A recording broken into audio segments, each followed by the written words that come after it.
सर्वसामान्यांच्या हक्काचा आवाज जागर जनस्थान। धुळे महानगरपालिकेच्या निवडणुकीत MIM पक्षाची भूमिका महत्त्वाची आहे। सत्ताधारी भाजपाच्या मनमानीला आम्हीच चाप लावणार। महापालिकेत आम्ही किंग मेकर राहू। धुळ्याची जनता आमच्यासाठी किंग आहे। या निवडणुकीत MIM चे सर्वांच्या सर्व 21 उमेदवार निवडून येतील असा दावा MIM चे नेते इर्शादभाई जहांगीरदार यांनी केलाय।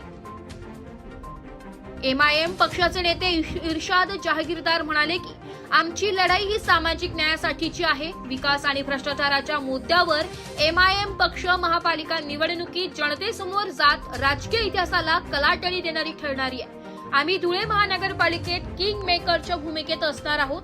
भाजपाने महापालिकेच्या सत्ता काळात प्रचंड भ्रष्टाचार केला।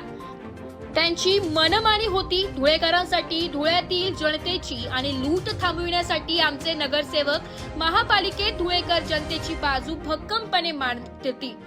ही निवडणूक भाजपा विरोधात आहे। महापालिका आणि निवडणुकीत कोणत्याही पक्षाला बहुमत मिळाले नाही तर सत्तेसाठी भाजपा सोबत जाणार का, अशी विचारणा केली असता इर्शाद जहांगीरदार म्हणाले की भाजपा सोबत जाणे कधीही शक्य नाही। त्यांना सत्ता स्थापनेसाठी मदत होईल अशी भूमिका MIM कधी घेणार नाही।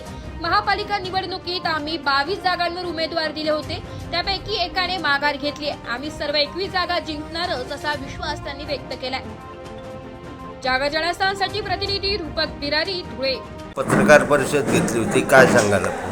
आज जी पत्रकार परिषद झाली आहे त्याच्या माध्यमातून मी धुळे शहराच्या जनतेला एक मेसेज देऊ इच्छितो की MIM पार्टी पूर्ण ताकदीने ही महानगरपालिकेची निवडणूक लढणार आहे।